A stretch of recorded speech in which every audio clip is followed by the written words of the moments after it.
కార్మిక లోకం సమర శంఖం పూరించేందుకు సిద్ధమైంది. రేపటి దేశవ్యాప్త సార్వత్రిక సమ్మె కేంద్రానికి వణుకు పుట్టిస్తోంది.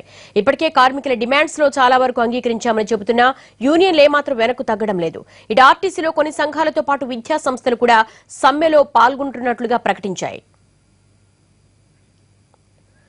రేపటి బంద్ కు సంబంధించి మరిన్ని డీటెయిల్స్ ఢిల్లీ నుంచి మా ప్రతినిధి సురేష్ అడిగి తెలుసుకుందాం. సురేష్, రేపటి బంద్ పై కేంద్రం ఏమంటోంది? ఇటు యూనియన్ల వాదన ఎలా ఉంది? దేవి, సమ్మె సైరన్ మోగబోతుంది.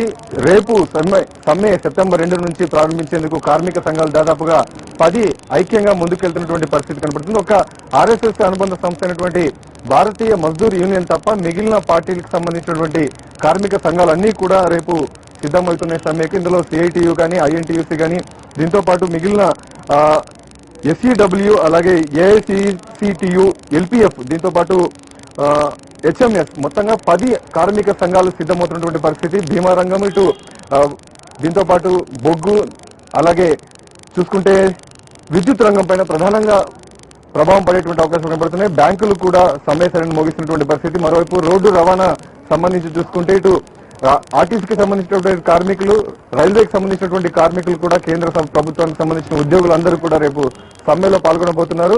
గత ఏడాది సెప్టెంబర్ 2లోనే సమ్మె సైరన్ మోగించి ఆందోళనలు కొనసాగించినప్పటికీ ఏడాది పాటు కాలంలో ఏ ఒక్క పార్టీకి సంబంధించినటువంటి కార్మిక సంఘాలతో చర్చలు జరపకుండా భారతీయ మజ్దూర్ యూనియన్ కి సంబంధించినటువంటి సంఘంతోనే మాత్రమే చర్చలు జరిపి కేంద్ర ప్రభుత్వం ముందుకు వెళ్లడం, నిర్లక్ష్యంగా 12 డిమాండ్లను పక్కకు పెట్టి కనీస వేతనాలను అడిగిన విధంగా 18,000కు పెంచకపోవడం, బోనస్ ఇస్తామన్నది అదొక అసత్యంగా, అబద్ధంగా కూడా కేంద్ర ప్రభుత్వం ప్రకటించినప్పటికీ కార్మిక సంఘాలు భావించి నిన్న మరొకసారి 10 యూనియన్ సంఘాలు కూడా ప్రెస్ క్లబ్ లో సమ్మెను సంబంధించినటువంటి సైరన్ మోగిస్తాం, ముందుకు వెళ్తాం, కేంద్ర ప్రభుత్వం యొక్క పోకడలను తీవ్రంగా తప్పుపడుతున్నట్టు ప్రకటిస్తూ ఈ రోజు సిద్ధంగా వారు సమ్మెకు సిద్ధమైనటువంటి పరిస్థితి కనపడుతుంది. మొత్తంగా కార్మిక సంఘాలు చూసుకుంటే బ్యాంకులు ప్రధానంగా ఆర్థిక లావాదేవీలు స్తంభించిపోయేటువంటి అవకాశాలు కనపడుతున్నాయి. మరోవైపు రోడ్డు రవాణాకు తీసుకుంటే రైల్వేలు, ఇటు ఆర్టీసీ కూడా పూర్తి స్థాయిలో ప్రభావితం చూపిస్తే నిత్యావసర వస్తువుల ధరలపైన కూడా ప్రభావం పడేటువంటి అవకాశాలు కనపడుతున్నాయి. మరోవైపు ఈ సమ్మె సరైన విషయంపైన కేంద్రం జరిపినటువంటి చర్చల్లో కార్మిక సంఘాలు ఇచ్చినటువంటి ప్రధాన డిమాండ్లలో 18,000 కనీస వేతనం డిమాండ్ ని కూడా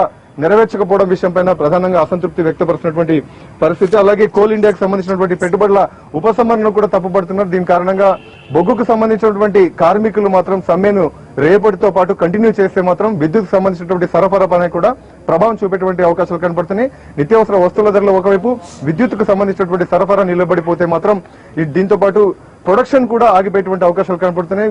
ఈ ప్రభావం ఇటు ఫార్మసీకి సంబంధించినటువంటి సంస్థలతో పాటు ఎలక్ట్రిసిటీకి సంబంధించినటువంటి ఇబ్బందులు వస్తే మాత్రం కంట్రీ వైడ్ గా కూడా తీవ్ర ఇబ్బందులు ఎదుర్కొనేటువంటి అవకాశాలు కనపడుతున్నాయి. ఇదే కాకుండా విదేశీ ప్రత్యక్ష పెట్టుబడులను కూడా కార్మిక సంఘాలు తప్పుపడుతున్నటువంటి పరిస్థితి. బొగ్గు పరిశ్రమలో పనిచేస్తున్న వారికి కాంట్రాక్ట్ అవుట్సోర్సింగ్ సంబంధించిన కార్మికులకు కూడా వేతనాలను సవరించాలని చెప్పి వాళ్ళు డిమాండ్ చేస్తున్నటువంటి పరిస్థితి. రక్షణ, ఔషధ రంగాల్లో విదేశీ పెట్టుబడులను కూడా తప్పుపడుతున్నటువంటి పరిస్థితి కనపడుతుంది. మొత్తంగా ఈ రేపు సమ్మె సైరన్ మోగించినప్పటికీ ఎల్లుండి మాత్రం ప్రధాని పర్యటన వియత్నాం, అలాగే చైనా పర్యటనలో ఆయన G20 సమావేశాలు హాజరయ్యేందుకు వెళ్లబోతున్నారు. 3 నుంచి 8వ తేదీ వరకు కూడా 3 దేశాల పర్యటనలో ప్రధాని వెళ్లేటువంటి అవకాశాలు ఉన్నాయి. మరి 2వ తేదీ సమ్మెను ప్రారంభించినటువంటి కార్మిక సంఘాలు కొనసాగించేటువంటి అవకాశాల దిశగానే ఎక్కువగా కనపడుతుంది. జనజీవనం స్తంభించిపోతుంది. దాదాపు ఇన్ని విభాగాలు ఈ సమ్మెలో పాల్గొంటున్నాయి. కేంద్రం స్పందన ఏ విధంగా ఉంది?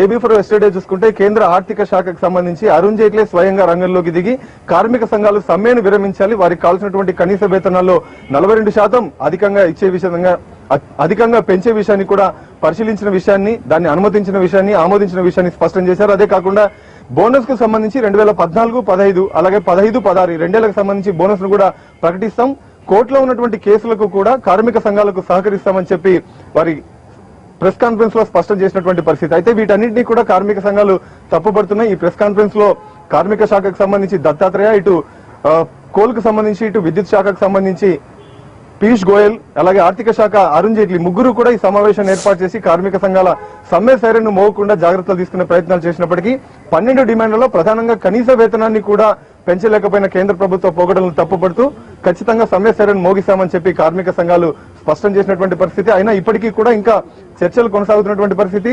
కార్మిక సంఘాలు మాత్రం సైరన్ ను మోగించే దిశగానే ముందుకెళ్లబోతుంది. దేశవ్యాప్తంగా కూడా ఆర్థిక రంగానికి సంబంధించి చూసుకుంటే బ్యాంకులు, ఇటు రోడ్డు రవాణాకు సంబంధించి చూసుకుంటే ఆర్టీసీ, దీంతో పాటు రైల్వేకి సంబంధించినటువంటి వాటి ప్రభావము, దీంతో విద్యుత్ రంగానికి సంబంధించి చూసుకుంటే మొత్తంగా జనజీవన సమాజంలో అవసరాల విషయంలో చూసుకుంటే సాధారణ ప్రజలపైన ప్రభావం అధికంగా ఉండేటువంటి అవకాశాలు కనబడుతున్నాయి.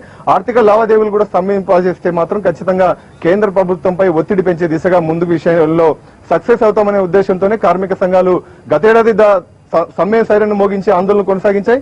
కేంద్రం చర్చల కారణంగా విరమించాయి. ఈసారి మాత్రం సమ్మెను కొనసాగించి 12 డిమాండ్లలో ప్రధాన డిమాండ్లు నెరవేర్చుకునే దిశగా సమ్మెను ముందుకు తీసుకెళ్తున్నటువంటి పరిస్థితి. అయితే ప్రధానమంత్రి మాత్రం ఎల్లుండి నుంచి అందుబాటులో ఉండట్లేదు. ఆర్థిక మంత్రి ఈ సమ్మె విషయం పైన ఒక స్పష్టమైనటువంటి హామీని కార్మిక సంఘాలు ఇచ్చే దిశగా చర్చలు జరుపుతారా, లేకపోతే సమ్మె దేశవ్యాప్తంగా సామాన్య ప్రజలపైన ప్రభావం దిశగా వెళ్తుందా చూడాల్సి ఉన్నటువంటి పరిస్థితి. 10 డిమాండ్లు 15 కోట్ల మంది కార్మికులు దాదాపు ఓ రకంగా సహాయ నిరాకరణ కింద అవుతుంది. జనజీవనం స్తంభిస్తుంది. రేపట్లోపు ఏమైనా సానుకూలమైనటువంటి వాతావరణం కనిపించొచ్చంటారా? ఎల్లుండి ప్రధాని వెళ్తున్నారు కాబట్టి. యాదేవి ఎల్లుండి ప్రధాని వియత్నంతో పాటు చైనా పర్యటనకు వెళ్తున్నారు కాబట్టి ఆ లోపు సమ్మె సరైన మోగించే దిశగా ఇటు కార్మిక సంఘాలు గతేడాది ప్రయత్నించాయి. ఈసారి కూడా ఈ ప్రధాని పర్యటనకు ముందుగానే సమ్మె సెప్టెంబర్ 2న మోగించినటువంటి పరిస్థితి సైరన్. మొత్తంగా కార్మిక సంఘాలతో ప్రధాని నేరుగా చర్చలు జరుపుతారా, లేకపోతే ఆర్థిక శాఖ మంత్రి చర్చలు జరిపి సమ్మెను రేపటిలోపు విరమింపజేస్తారా, లేకపోతే సమ్మె సైరన్ మోగిన తర్వాత కేంద్రం కార్మిక సంఘాలను బుజ్జగించే ప్రయత్నాలు చేస్తారా చూడాల్సింది.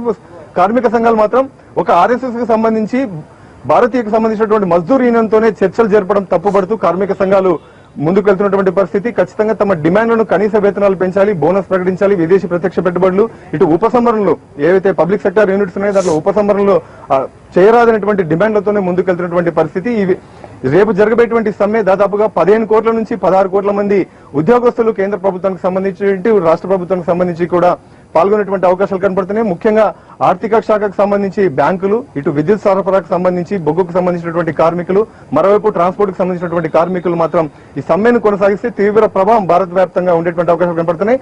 మరోవైపు పశ్చిమ బెంగాల్ మాత్రం తీవ్రంగా ఆ రాష్ట్ర ప్రభుత్వం వ్యతిరేకిస్తున్నటువంటి పరిస్థితి.